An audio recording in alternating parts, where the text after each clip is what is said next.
Hi everybody, this is Pastor Joshua Sullivan at Holy Cross Lutheran Church in Kerrville, Texas. Thanks for joining me for another episode of ATP, Ask the Pastor. Today we've got a question from a viewer in Sweden. He's got two questions, so we're going to break it up into two different sections here.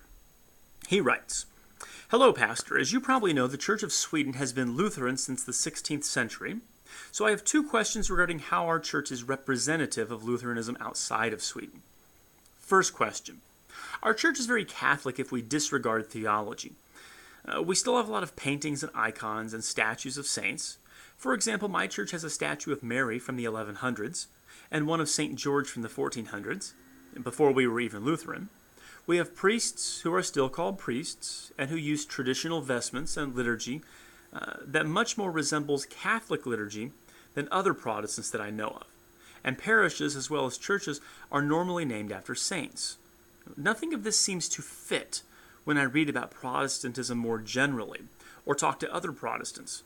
Is this something specifically Swedish, or are Lutherans like this all over the world?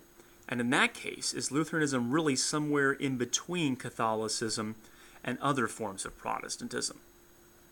What you're describing here isn't necessarily a Swedish thing at all. It's actually a Lutheran thing. The Lutheran Reformation was a conservative Reformation. The Lutherans weren't attempting to make a new church. They weren't attempting to break with Rome. The Reformers were rather seeking to bring Rome back to the actual Catholic doctrine and practice of the Scriptures. It was also then conservative in externals, in the trappings of the church. This is the historic liturgy, priestly vestments, the historic church calendar, images, even the episcopal system of church government.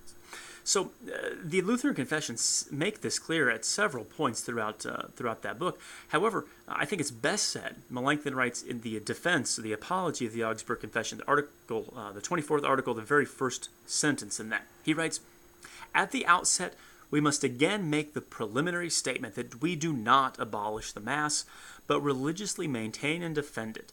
For among us, Masses are celebrated every Lord's Day and on the other festivals, in which the sacrament is offered to those who wish to use it after they have been examined and absolved, and the usual public ceremonies are observed, the series of lessons, of prayers, vestments, and other like things."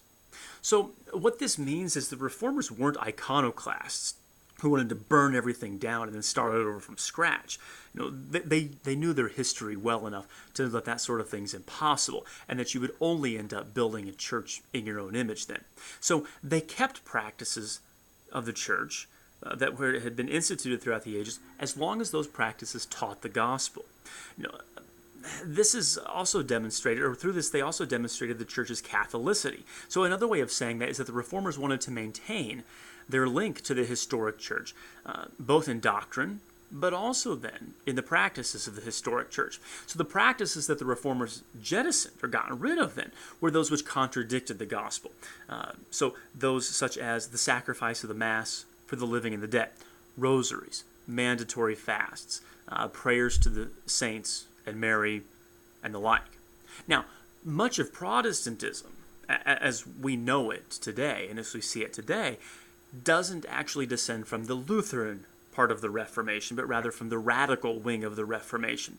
The radical reformers were much more revolutionary when it came to the externals of the church and the historic practices. Partially that's because they viewed the Scripture as more of a legal code, as a law book. And so that led them to basically say, with regard to church externals and practices, if it's not in the Bible, then it's detrimental and we should get rid of it. And that's why Protestants generally abhor things like crucifixes or images, statuary, stained glass, clerical shirts and vestments, the historic liturgy, close communion, and the like. They didn't think of things like the Reformers did, who wanted to conserve man-made practices that taught the gospel. According to the Lutheran confessions, Lutheran churches should be retaining these useful things which have come into usage throughout history, because those things are useful in teaching the gospel and in the care of souls then. What's troubling is that throughout the centuries, in different locales, Lutherans grew to care more about what the radicals thought than their own confession of faith. And that's why today many Lutherans across the world don't look all that Lutheran in their worship or in their practice. You put it very well in your question. In the matter of externals and in practices, i.e. what the church looks like on Sunday mornings, Lutherans aren't Romanists. We don't keep things simply because they're historical, nor are Lutherans Protestant, pitching everything that's historical only to make up new practices every generation, or in some cases, every week. So in regard to externals, Lutherans are kind of in the middle between Catholicism and Protestantism. Now, let's get to your second question. In later years, the Church of Sweden has become very left-wing politically. And at the same time, the Church of Sweden establishment really seems to be moving away from traditional Lutheranism towards some kind of strange position that I don't even know how to describe. For one example, the Church of Sweden let an artist use a church to showcase art depicting Christ as a homosexual, showing him completely nude, and making love to his disciples. For another example, when our current female archbishop was to be elected, interviews were published with all those who were up for the position.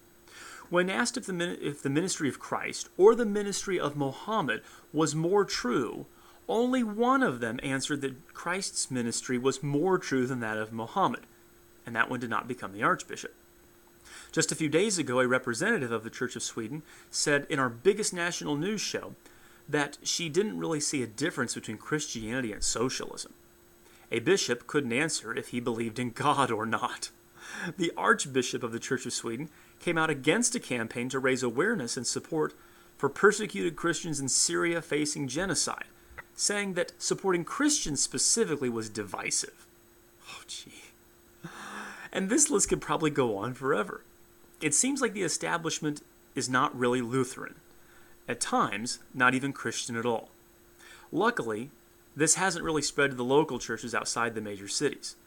But my question here is pretty much the same as the last one. Is this something unique to Sweden, or is this strange thing happening in Lutheranism, more specifically the church establishment, worldwide? And how can we deal with it? Already we see a lot of Christians in Sweden leaving the Church of Sweden for Catholic, Orthodox, or Pentecost churches. I'm really sad to hear that, although I've heard stories from other friends that live over in the Scandinavian countries that corroborate this. Really, you hit the nail square on the head when you write, it seems like the establishment is not really that Lutheran or at times even Christian at all. Based on what you've told me here, it seems that the Church of Sweden has substituted the Marxist agenda for the true Christian faith. Christianity is not socialism. Christianity isn't an economic system at all.